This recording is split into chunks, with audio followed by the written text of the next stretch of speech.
Good evening, and welcome to the Hero's Breath podcast. I'm your beautiful host, Matthew Huddle. Alongside Tom Jasinski. Who's also kind of cute, too. The recording date is Tuesday, January 8th, 2019. Thought I'd screw that up, didn't you? This is episode 12. Today we are discussing the ultimate boon. This podcast is brought to you by the Mind Program at the Phi Center. That's PHI Center.nyc is the website, so you can go there for more information. Integrative holistic practice brings together all sorts of non-Western and some Western modalities designed to increase optimization. The Mind Program in particular is a proprietary neurofeedback system that takes that whole optimization idea to a whole other level. It's incredible. I was diagnosed with ADHD, OCD, and dysthymia when I was 20. This dysthymia, I can honestly probably say, is pretty much cured at this point.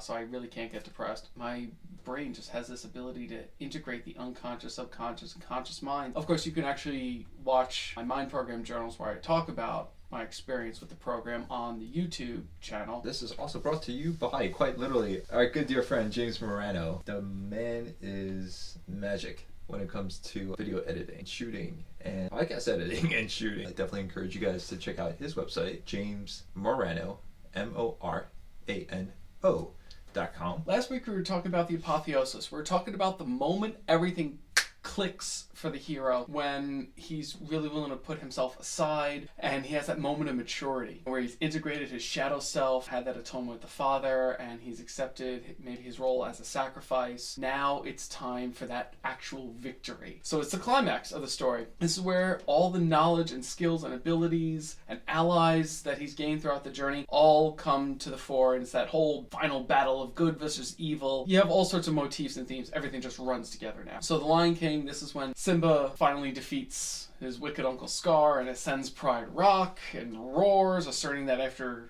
exile, the king has returned. Lion King was one of those movies as a child that I loved and hated. When I grew up, we didn't have cable. I didn't have video games. And during winter, quite limited to the outdoor activities you could do. So my dad would always have me watch it. And internally, I made that connection between sitting at home alone when it's cold and dark outside and watching this movie and crying during this movie because every fucking time that his father dies, it just broke me, you know?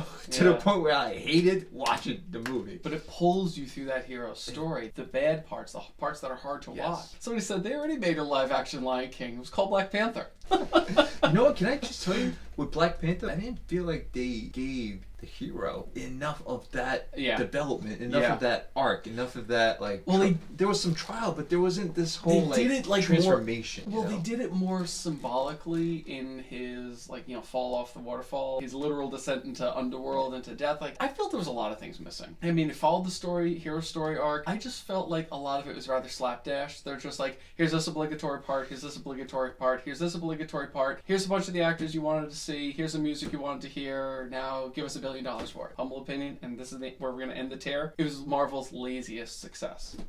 Despite being a great movie. It was a great movie, but it was just so... I know exactly what you mean. They didn't have to try. I felt like they kind of phoned it in. And that had more to do with the writing than anything else. I think the writing just fell short. I think so. You could write all our hate mail right to the website. You also have, of course, Jake Sully leading the Na'vi to victory against the humans in Avatar. Tony Stark defeating Obadiah Stane at the end of the first Iron Man film. Indiana Jones bringing the Holy Grail back to his father. Luke defeating Vader at the end of Return of the Jedi. And that one in particular is really good because it's not where he doesn't kill his father. It's the conclusion of the passage of his various trials from ignorant farm boy to this brash warrior to this enlightened and balanced Jedi Knight. But really brought his story arc to the end because he was really trying his best to integrate his father and his place with him into his life and really end the cycle. And that was so beautiful that Lucas did with that particular depiction, because Anakin was also that character, the chosen one that was supposed to bring balance, that fell off to the dark side. There was something so truly beautiful and symbolic about the fact that it was his son who achieved that. But in order to do so, it required that father to have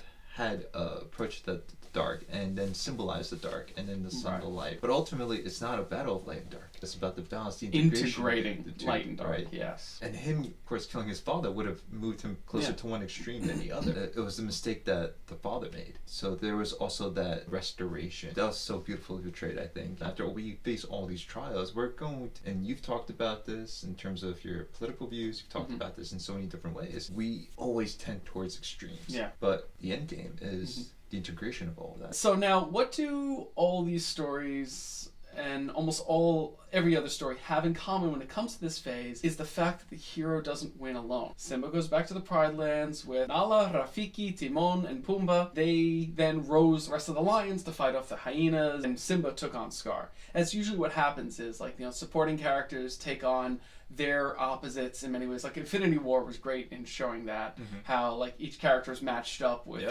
Civil War too, but then Captain America and Iron Man are at it. But then remember, Jake brought down the bomber, but it was Neytiri who actually killed Quaritch. Tony Stark moved Obadiah Stane over the arc reactor, and it was Pepper Potts who pulled the switch. Luke wouldn't have even gotten to Vader if it wasn't for the fact that he went on that mission with his friends, and on and on and on it goes. Now, this isn't a side note. This isn't just some observation or tangent I felt like talking about. It's something that I think is really overlooked and ties directly with the previous phases of the journey. Think back to when you're a kid. And you're a bunch of your friends, you're all playing, you decide like, oh, what we're going to play. We're going to play Iron Man, we're going to play Marvel, we're going to play DC, whatever. We all want to play as Captain America or Batman or Superman, but we don't always choose to be Bucky or Robin or Jimmy Olsen. We want to be the dashing, empowered hero. That's the desired role, but we forget that the hero's journey is part of development, and we can't ignore how important the hero's allies are in playing part of that development and that final victory. So if you think back to when we were talking about atonement with the father, that the counter to grandiosity is humility. And the only way to maintain humility is to see the value in the small things in life. And the only way to do that is to stay close to the people that help you to find the joy in the life that you're currently living, not to let you think too far. And I really think that's why Tolkien decided to take the small, unassuming hobbits and put them in this group with all these other powerful wizard and elf and dwarf and knight, and then separate them. So the little hobbits go off by themselves to do the big, daring, damned thing that had to be done, to throw that ring, to get it to Mordor, and then everyone else did all the battling. They played to their strengths. And I don't think that was an accident. I don't think that was haphazard on Tolkien's part. I think it didn't just place more value on the hobbits, it gave their allies the chance to shine in what they can do within the same tale. I think eventually, like, the kids and the people who look at these characters can end up relating to them more closely to who would naturally match. Instead of everyone trying to play Aragorn or Legolas, people would still relate to the hobbits. Going back to a point you made just before, when you mentioned the pairings with their opposites, people who we tend to oppose are also a direct reflection of that part in us that we need to confront. In so doing, we evolve, we grow, we integrate like all these different components of our being, the light and the dark and all these different things. And that's going to differ from person to person. Once integrated, you become fully the hero of the story. Now going back to this idea of humility and the support characters, I've noticed that you are the protagonist in your own story, but at the same time, you have to also be the supporting character for someone else. And to have other supporting characters in your own life. So it becomes this very integrated web of connections of individuals. That was actually what my crap book was about. It was called Patterns in the Everywhere. It was actually, like I said, pseudo-socialistic, angry rant, but there was some interesting parts in it. I have to give myself that much credit. And I talked a lot about network science, how everything has these interconnected webs, these network hubs. That's really the structure of life in the universe. When you look at the way molecules, cell groupings and neuron groupings, and then when you look at social networks and computer networks, when you look at cities, when you pull and you keep pulling back to the point where you're looking at the map of the universe, it all looks exactly the same. You have more concentrated clumps of connections, and then more strand out clumps, and then more, and everything just kind of moves exactly the way you just described that. So life has this dynamic web-like structure to it. We're playing an important part in our own lives, but we have to know where we integrate to someone else. To someone else, we might just be an NPC in their life. We just might be a passing phase, and we have to allow ourselves to be that. And that right there is precisely the point. So here's where awareness is just so absolutely critical. It's awareness of your own individual strengths, but it's also awareness of your own individual faults and weaknesses, where you don't fully measure up. And it's not even necessarily a bad thing. You can't be the best in every single domain, but fully utilizing and growing and expanding on those strengths. At the same time, of course, addressing some of those weaknesses, you can shore those up, you can educate and improve on those. The humility is knowing, okay, I need to ask for help. It's also, okay, I don't know everything, but neither does everyone else. There's this almost universal equilibrium that is formed as a result of that, because sure, you can be the best at, say, basketball. You're the Kobe. Kobe can only do so much. There's other places where he's not fully there. That's where the support comes in for him. You could even be this incredible individual that everyone kind of looks up to and aspires to be. You can all be that in your own life depending on what it is that you're particularly gifted at or passionate about or doing. Finding the help where you need it, the support, and knowing that you may also be playing that role for someone else, the work they're doing and the lives they're leading. This hierarchy game that we keep playing in our own minds, that's all it is. It's a game inside our own minds. Well, you're making me think of like an RPG character. I was just going to say, it's like you can't flesh out your entire skill tree and still have a life outside of that video game. You made me think about Henry Ford, like you do. And it was during the trust-busting days, or post-trust-busting days. People were really cautious about monopolies. And Henry Ford was in front of Congress, one of those hearings. It was a senator's time, and he was asking Henry Ford some questions. And he says, no, I don't know that answer, Senator, sorry. And he asked him another question, no, Senator, I don't know the answer to that. And the third time, he said, you are the captain of the automotive industry. How is it you don't know the answer to these questions? Really, I find that hard to believe. He says, Senator, we get to carry this in my office. Why? He says, because in my office I have a gigantic mahogany desk. And on that desk is a strip of buttons. And if I push a button within 10 minutes, a man who specializes in a certain field will come running up into my office and give me the answer to any specific question I want that man is an expert in. I don't have to know everything, Senator. I just have to buy the men who do. I'm paraphrasing, of course, but it's something like that. I really like the way that came out, though. If you go back to Henry Ford's mind, he kind of probably would have said something more along those lines. Sure. In a lecture at the University of Ontario in the spring of 2017, Dr. Jordan Peterson spoke about his fascination with why the overwhelming majority of his online audience is male. Because, of course, he has the metrics on that, especially on YouTube. That's baffling to him because most psychologists and psychology students are female. Before the whole Bill C-16 fiasco, he was just a psychologist. He'd been putting his videos out, his lectures out there for years. His data had shown that most of his viewers have always been male, so he was trying to figure it out. Once he started having live events, he noticed it was the exact same thing. But more than that, he was able to engage with his audience. Like, he could gauge the room, if people were laughing more, if they seemed more distracted, or he said, when I start talking about certain things and the room goes silent because they're all in rapturous attention. So he says, I've been talking a lot to the crowd, not about rights, but about responsibility. He says that as a society, we keep teaching these kids about all these supposed rights, but neglecting to teach them about responsibility. We're only having one half of the conversation. He says, it's almost impossible to describe how bad an idea that is. Responsibility, that's what gives life meaning. Lift a load. Look at you. You're useless.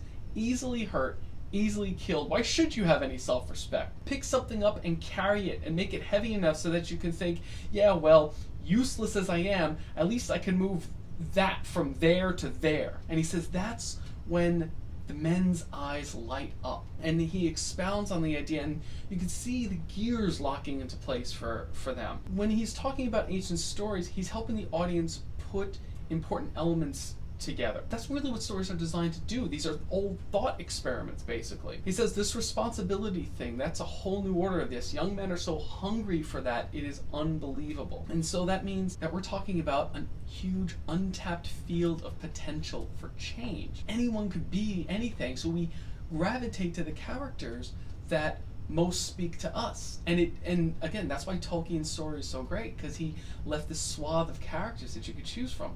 The bulky, stout dwarf. Me personally, I lean more towards Legolas, the bounding, light-footed elf. Like that's more like my kind of character. Some people are more like Aragorn. You would think it would be more Aragorn. Fucking Captain America. I was surprised you didn't go there. Right. You know what? One of the things, not just aesthetically and the way he fights and the way he moves, maybe because Lord of the Rings came out when I was younger, he's actually a very emotionally flawed character. He's very brash. He's very judgmental. He's a lot of biases, and that's a lot of stuff I had in my late teens and early 20s, things that I eventually had to learn to overcome. So that's kind of, I think, why I related to him more, is because I still didn't go through that development. And if you see the Legolas character in The Hobbit versus how he is in Lord of the Rings, you can see how he's worked through that. So by the end of the whole series, when you get to Return of the King, he's like kind of had his own side development that you don't get to really see fleshed out in the films, but and cheers to Orlando Bloom, because I really think he showed that, especially towards the end with him and Gimli. Keep in mind, Dr. Peterson is not particularly political, so if he's handed a problem, he just wants to solve it. So when the Conservative Party leadership in Canada asked him to help them address their disconnect with the youth, he said, conservatives, what the hell are they going to sell young people? Because being conservative is something you do when you're older. That's for old people. He says, sell them responsibility. Nobody's selling kids that, especially young men. They're always talking about rights. He says women have their responsibilities. They're not the same. There's psychological and physiological differences between the genders. And he makes the point that when women have an innate sense of responsibility for life itself, men have to learn what their responsibility is and what their intrinsic value is, especially when it comes to the rest of the collective. That's why these characters, in relation to the ultimate boon, whether it's direct or whether it's extrinsic, whether it's somebody else more peripheral helping the hero out. This is what we need to tell kids, is your responsibility to the world around you begins and ends with you, but it's realizing that it's not entirely about you, it's about your place in the collective. This is why I'm such a huge fan of Junger's Tribe, because he addresses this topic beautifully, and he even gives so many great examples. This distinction between the males and females in society. Women have this actual transition, this physical manifestation in formative period, given to them by nature, creates this sense of being a vehicle of nature. That idea is more pronounced in them versus men. We're just there, right? And that's why all these societies for thousands of years had periods of ritual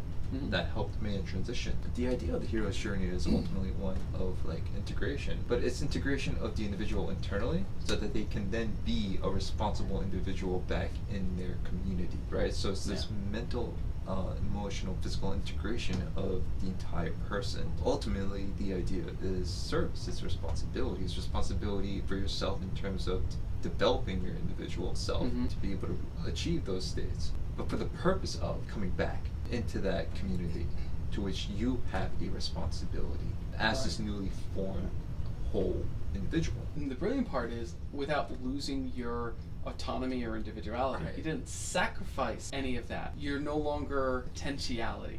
You become actuality.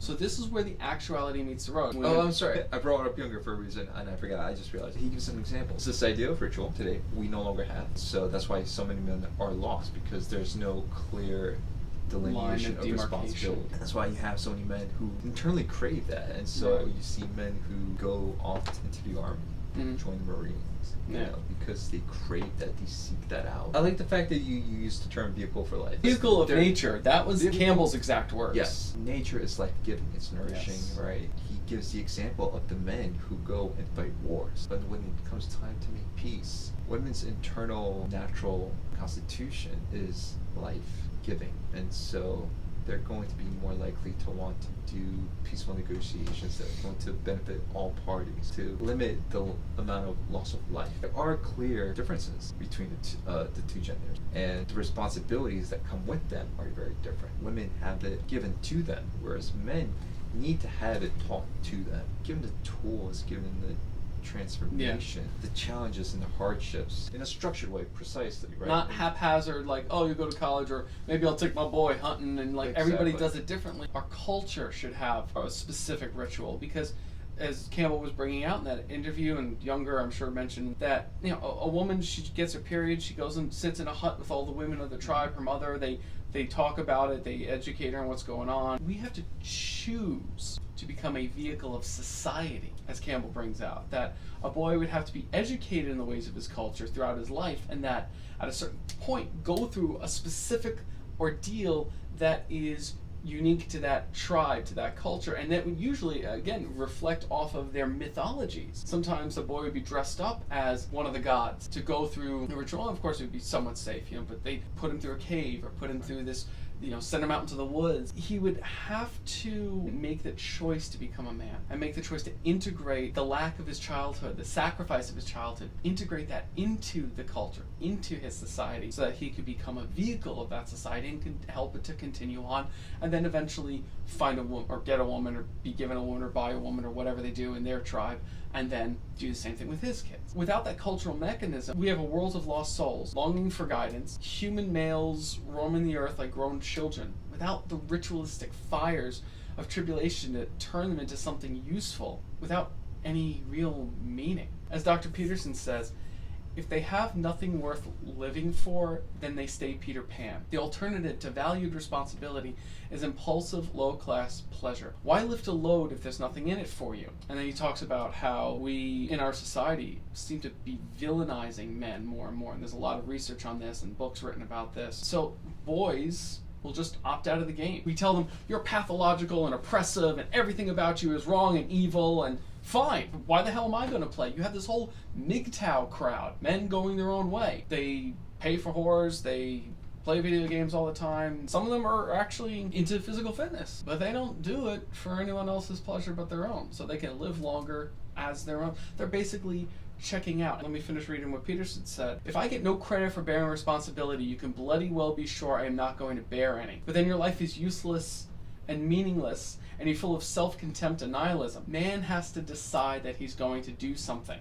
What are you aiming for? You could decide, man, but there's some criteria. And that criteria has to, of course, be a worthwhile goal and good for you and good for society in a way that helps you move the rest of the world forward as you move forward within your community. So within those bounds, you get to make that kind of choice. And the best thing, I think he said, is people will carry a heavy load if they get to pick the goddamn load. And yes, maybe in the past, we had culture, we had society that was very dogmatic and very limiting. We look nowadays, or at least a lot of people do, look back on the 50s and 60s through this lens of contempt. It's incredibly unfair. We had a culture, we built everything. Roads, railroads, gone to the moon. We did so many amazing things in Western society.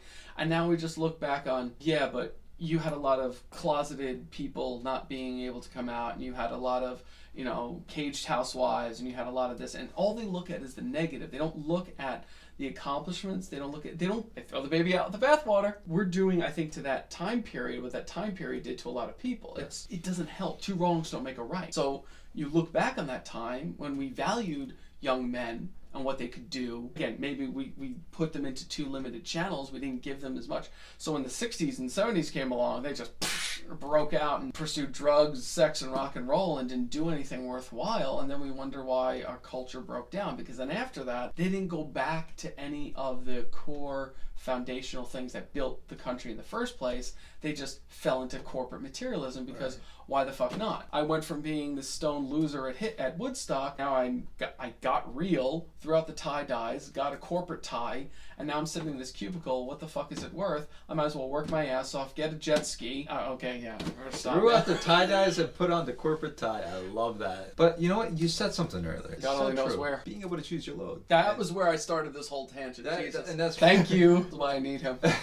So often we're given our loads. It's things we're not passionate about. It's things we've been doing. So the meaning and the purpose is lost for ours. And like Gary Vee says, we're in a digital age. Gary Vee and so many other people. We're in an age where you really can take what you're passionate about, connect to other people online, like Seth Godin says, sell it online, like Ty Lopez says, and you have all these voices, all these minds of people out there who are telling you how to do it. Like Mel Robbins says, if you want to know how to do something, you don't need 6 years of schooling. Go online and stalk someone who's already doing it. The stage of the ultimate boon in our own lives, this is about us becoming our fully realized, fully integrated, fully capable, mature adult self.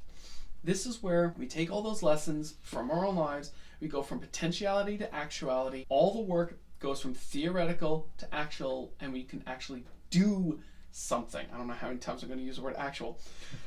So you can think about the atonement of the Father as overcoming the weaknesses, apotheosis, is having the lesson from the previous stage click. The ultimate boon is the point where we prove ourselves as the hero of the story. Honestly, I got there not that long ago. Like I said from the last vlog, is once I had my brand name and my vision finally in mind, I had to actually bring it to life. Instead of just, knowing what my brand could be, I had to narrow it down into what it would become. I needed a trademark, so I did the research. Amazingly enough, Hero's Breath was open on social media, Instagram, Twitter, the handle was open. It's like the gods were just leaving it there for me, waiting for me to finally figure it out. Right. So I met with the attorney, I got all that taken care of. A few more weeks had passed by, I rebranded my social media, registered my domain with Wix. They're not sponsoring this, but I will throw it out there. They're a really good website, very easy to use. A couple of weeks after that, I did a new intro video for the YouTube channel, and then I sat down with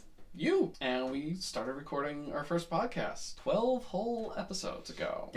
This isn't where it ends, right. Obviously. This is me, getting moving. And I'm giving you the abridged version. I mean, like I said, there's weeks and weeks and weeks in between. And if anyone's been paying attention, I don't do waiting well.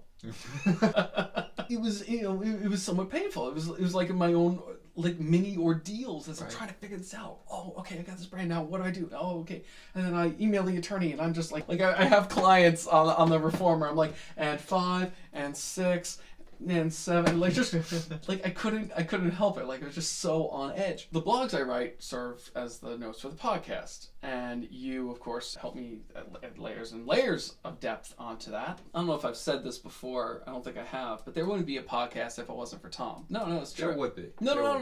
Okay, there would have been, but it wouldn't be. It wouldn't be right. See, because I'm an entrepreneur. I know I need to use podcasts as a medium because, like all good entrepreneurs, I do what Gary Vee tells me to do.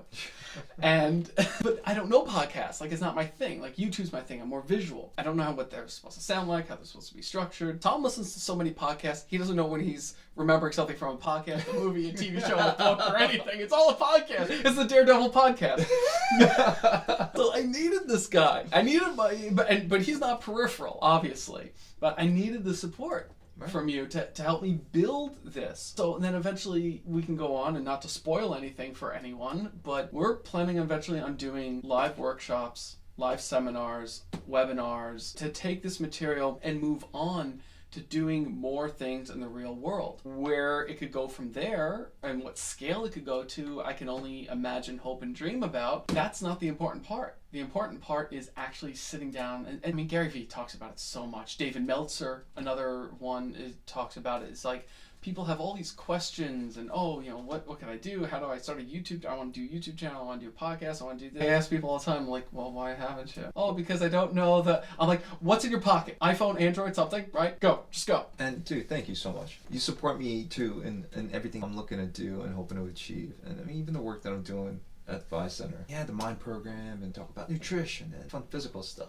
personal training and whatever. That's all simply building you up to make you a fully whole human. This is why I love Aubrey Marcus, because of what On It does, what their mission is, what their statement is. Total human optimization. It's making people fit for service. At the end of the day, that's what it's about for me. I want to make you the best you that you're capable of being, but not for you. So that you can take that and then truly live your own purpose and find meaning and serve your community, your tribe, the world. And that's what you're doing. You're taking the mind program, right? And you're letting that transform you and optimize you and help you, but you're using it, right? To do your own work, to follow your own mission. That's why I'm in it. So thank you for doing what you do. Because again, what Hero's Breath is about is that to some extent. It's about helping everybody pursue their own purpose and find meaning in their own lives and see how their own journeys are looking and what to do and where they find themselves and give context in all those different areas. And then even with the workshops and seminars and webinars, it's giving them the practical. I'm happy to be on this journey with you. Yeah.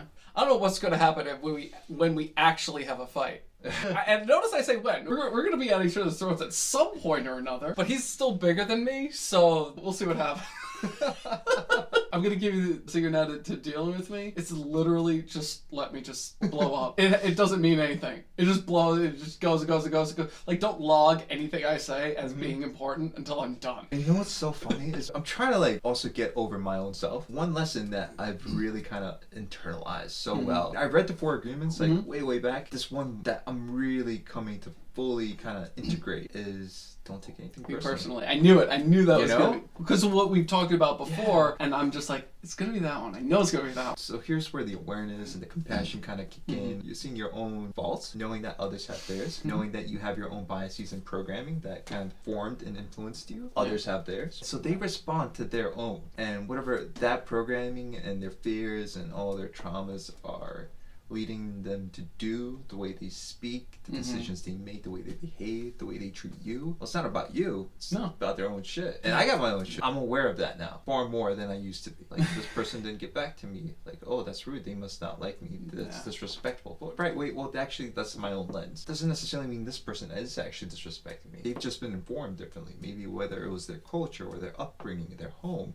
whatever the case is, it's not personal. It's their own shit. It's harder to apply in the moment. Years ago when I worked at ShopRite, there's this one Pepsi driver, because they had their own roots. This guy just fucking hated me. Never got in his way that I could think of, like never said anything about him or to him, to the point where everyone else is just like, hell is wrong with that guy? Did you fuck his wife? Like, I found out later, interesting that people had asked me that more than once, he was getting a divorce. And like literally the redheaded stepchild, because I always had like a smile on my face, or I had like a good attitude like 90% of the time. His ire was so cartoonish that I just brushed it off. I mean, I can't tell you the vile things he said to me. I never took it seriously because I'm like, obviously this guy is like so paid. But you know what's hard is when it's just the person who insists on standing right fucking next to you on the line at 7-Eleven and puts their shit down on the counter before you've even gotten your change. It's that stuff. It's those little things. Like when we were talking about David Foster Wallace, This Is Water. It's those little things that are harder to stay and then remember, I am the hero. I have to be the ideal. I can't just punch this motherfucker.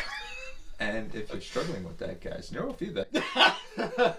There are going to be a team of people out there going like, see if we can push this Ginger's buttons. He just gave us like everything. This is going to be fun. This is going to be a fun afternoon. Like, neurofeedback has been great for that. For me personally, I've noticed that I'm not as reactive. This greater gap in between myself and the reaction. Not neurofeedback. Meditation does the same thing. If you practice mindfulness. It takes too much effort. I'd rather watch Netflix.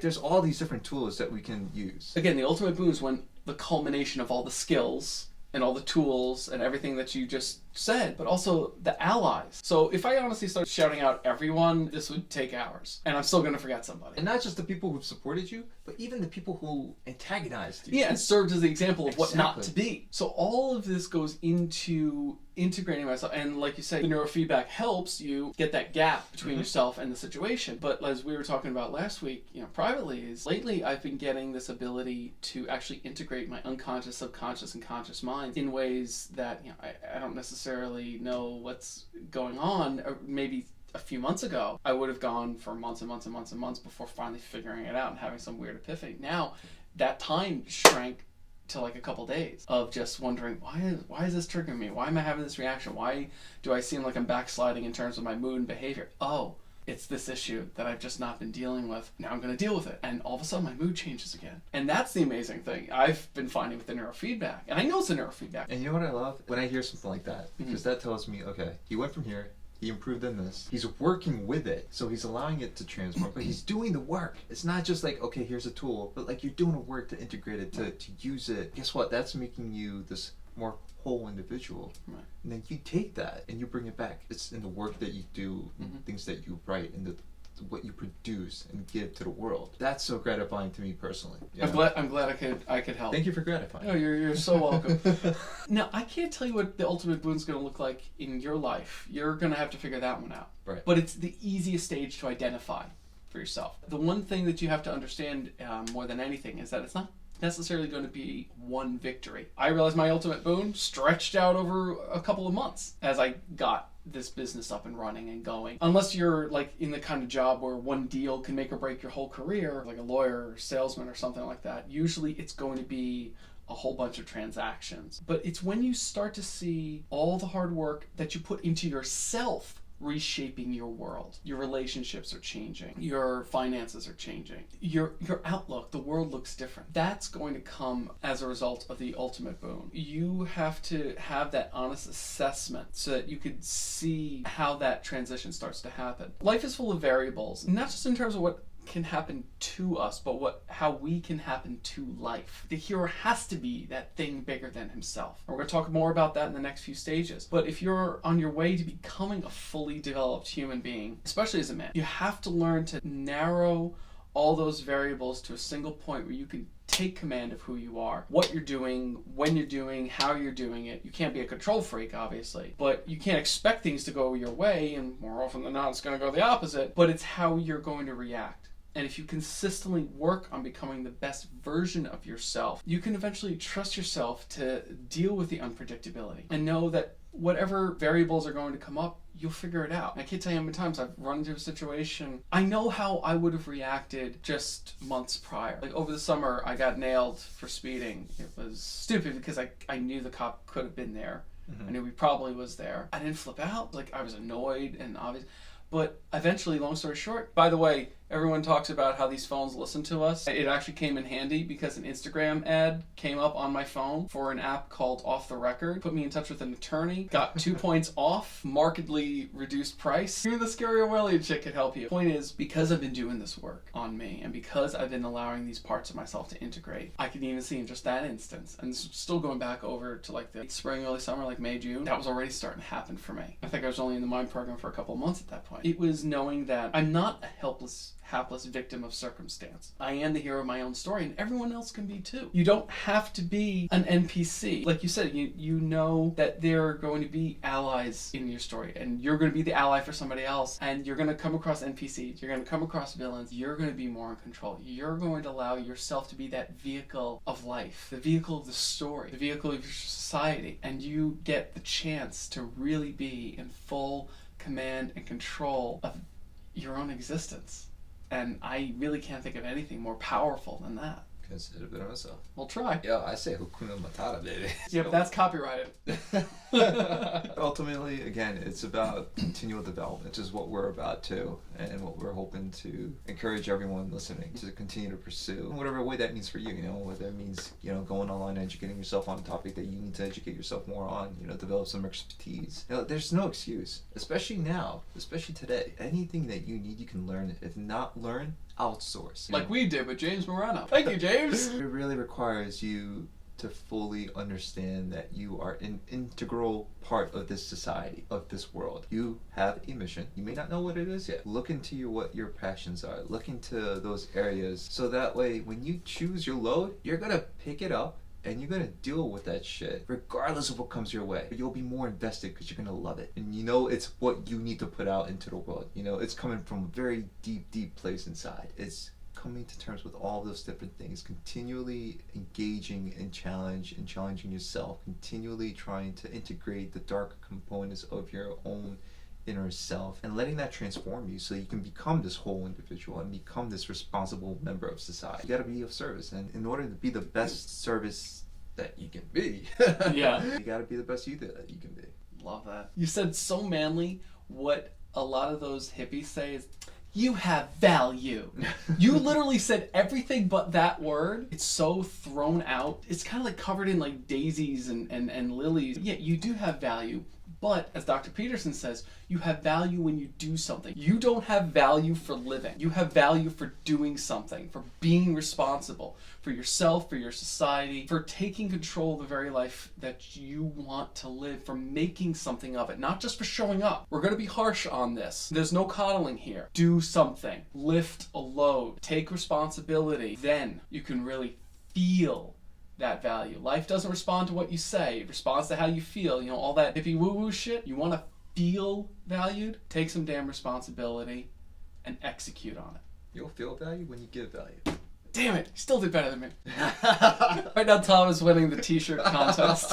Tom, any closing remarks? I think we hammered it out pretty well. PhiCenter.nyc, JamesMorano.com. Go check them out. And of course, check out HeroesBreath.com. You will find the blogs over there. Follow on Instagram. If you go onto the website, HeroesBreath.com, you go to the My Tribe tab. You will find my own inspirations, my allies, partners, people that have missions comparable to what Heroes Breath is putting out, or just like-minded individuals. So go check that out. Good night, everybody. Good night.